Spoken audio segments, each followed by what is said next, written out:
नमस्कार, आप देख रहे हैं इंडिया डेली लाइव। मैं हूं आपके साथ विवेक शांडिल्य और आज हम एक खास शो आपके लिए लेकर आए हैं और इसमें एक बेहद खास मेहमान हमारे साथ हैं।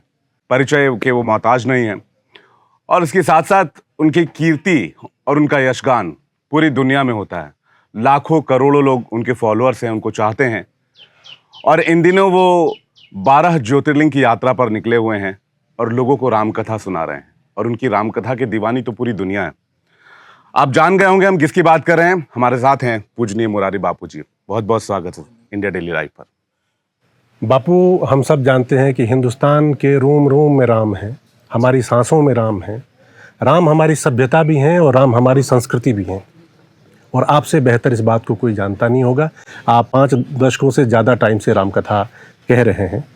मेरा पहला सवाल ये है कि राम आपके जीवन में आए कैसे, और वो आए इस तरह से कि आप सब कुछ भूल कर राम में ही समा गए, राम ही आपके लिए सब कुछ हो गए। राम आए नहीं है, राम अंदर था। वो वाणी के रूप में, चिंतन के रूप में, विचार के रूप में प्रकट हुआ।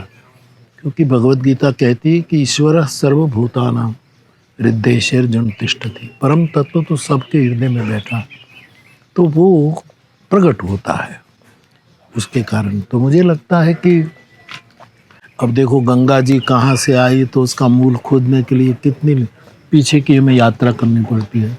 कैलाश जाओ, शंकर की जटा में जाओ, फिर ब्रह्मलोक में जाओ, वहाँ ब्रह्मा के कमंडल में विष्णुपाद धोए, उसके बाद आई। तो मुझे लगता है कि राम, मानस में लिखा है कि व्यापक है, इधर से आए, जहाँ है वहीं से प्रकट होता है।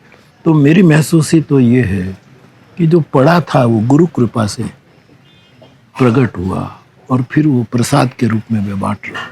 तो वो प्रकट कैसे हुआ? अगर वो अंदर था भी तो किसी दिन आपको एहसास हुआ होगा, एक अनुभूति हुई होगी कि मेरा जीवन प्रभु के चरणों के लिए, प्रभु की कथा के लिए है। हर एक व्यक्ति का जीवन में कोई एक यू टर्न होता है जी, एक मोड़ आता है। तो मैं कहता हूँ कि पहला मोड़ तो मेरी माँ की कुख थी, मेरी माँ का गर्भ था, जहाँ से उसकी कृपा से मेरी चेतना ने टर्न ले लिया।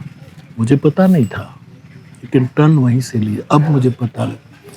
फिर मिली गुरु कृपा, गुरु कृपा ने पर्दा और हटा दिया और मैं महसूस करता गया।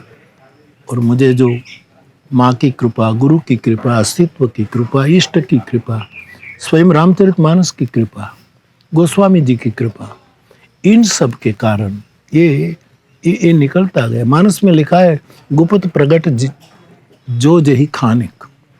ये गुप्त भी है, प्रगट है, लेकिन प्रगट तो हमारे पास जल्दी आ जाता है, गुप्त फिर ऐसी कृपा से खुलता है। इसी तरह मैं अनुभव करता हूँ कि खुलता गया, फैलता गया। हमें बापू